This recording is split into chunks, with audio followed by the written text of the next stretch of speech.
సుఖం దుఃఖం రెండింటినీ అనుభవిస్తాం, కానీ వాటికి బానిస కావాల్సిన అవసరం లేదుగా. మన జీవితంలో సుఖం వరం కాదు, దుఃఖం శాపము కాదు. అవి రెండు మన మీదికి, మన జీవితంలోకి వచ్చే వేవ్స్ లాంటివి.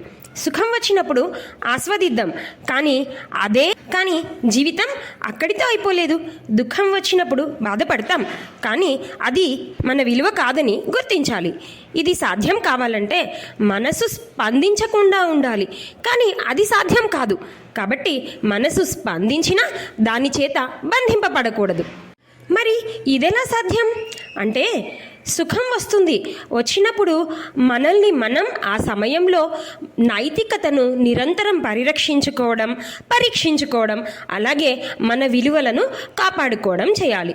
దుఃఖం వస్తుంది, ఆ దుఃఖంలో ఈ దుఃఖం మన ఎదుగుదలకి ఎలా ఉపయోగపడుతుంది అని ఆలోచించి తర్వాత ఏం చేయాలో ప్లాన్ చేసుకోవడం. ఈ వీడియో మీకు నచ్చింది కదూ? అయితే వెంటనే లైక్ చేయండి.